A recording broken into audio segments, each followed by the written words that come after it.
వచ్చేసి tan liquid అండి. Cotton pad మీద వేసి డైలీ ఈవినింగ్ పూట క్లీన్ చేసుకోవాలన్నమాట. ట్యాన్ ఉంటే వచ్చేస్తుంది, డస్ట్ ఉన్నా వచ్చేస్తుంది, మంగు మచ్చలు ఉన్నా సరే తగ్గుతాయి అనమాట. యూజ్ చేసే విధానం ఒకసారి చూపిస్తాము. ఇలా కాటన్ ప్యాడ్ మీద డ్రాప్స్ కింద వేసుకోవాలి.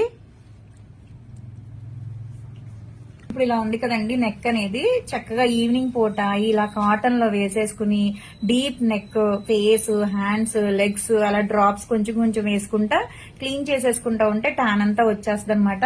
ఈ నెక్ దగ్గర చైన్స్ వేయటం వల్ల పుడిపుడికాయలు అవి వస్తాయి కదండి, గార కూడా పట్టేసి ఉంటది, అది కూడా మొత్తం పోయి నీట్ గా ఉంటది. మంగు మచ్చలు ఉన్నా సరే తగ్గిపోతాయి. ఓకే మేడం, చూసారు కదండి, ఇదిగోండి ట్యాన్ చూసారు ఎలా వచ్చేసిందో. ఇలా డైలీ ఉదయం చేసేసుకోవచ్చండి. నైట్ టైమే చేసుకోవాలి, ఈవినింగ్ అయినా నైట్ టైం అయినా. అది మనం జర్నీలు చేసేటప్పుడు అయితే ఎప్పుడైనా చేసుకోవచ్చు అనమాట. ఎవరికైనా ఈ ప్రోడక్ట్ కావాలి అనుకుంటే స్క్రీన్ మీద ఉండే నెంబర్ ని సేవ్ చేసుకుని వాట్సాప్ లో మెసేజ్ చేయొచ్చు, కాల్స్ కూడా చేయొచ్చండి.